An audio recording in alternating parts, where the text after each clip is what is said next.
पाहताय JB TV news. बातमीत सत्यता हीच आमची ओळख। शिक्षकाला चाकूचा धाक दाखवून क्यूआर कोडद्वारे पैसे ट्रान्सफर, 2 आरोपी अटकेत, 1 फरार। शिरपूर शहर पोलिसांची 24 तासात धडाकेबाज कामगिरी। अपहरण करून ऑनलाईन 3 लाखांची खंडणी उकळणारी टोळी जेरबंद। शिरपूर शहर पोलिसांनी अवघ्या 24 तासाच्या आत अत्यंत धाडसी आणि कौशल्यपूर्ण कारवाई करत अपहरण करून ऑनलाईन पद्धतीने तब्बल 3 लाख रुपये उकळणाऱ्या टोळीचा पर्दाफाश केला आहे। या कारवाईत 2 आरोपींना अटक करण्यात आली असून त्यांच्याकडून 2,96,500 रुपयांची रोख रक्कम व मोबाईल फोन जप्त करण्यात आला। दरम्यान या गुन्ह्यातील आणखी एक आरोपी फरार असून त्याचा शोध पोलिसांकडून सुरू आहे। या प्रकरणातील फिर्यादी प्रांशू वर्मा हे शिक्षक असून आरोपींनी त्यांचं अपहरण करून त्यांना चाकूचा धाक दाखवत एका खोलीत नेले।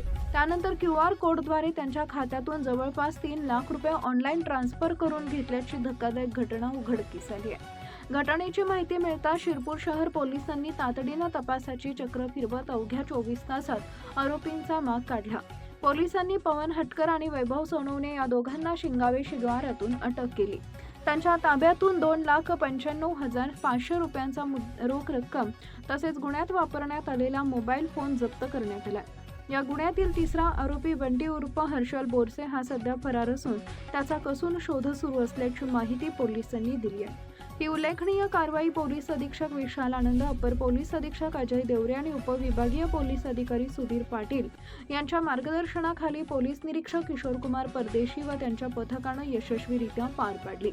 या जलद कारवाईबद्दल शिरपूर शहर पोलिसांचं सर्वत्र कौतुक होत आहे। प्रतिनिधी परीक्षित परदेशी, जेबीटीव्ही न्यूज, धुळे।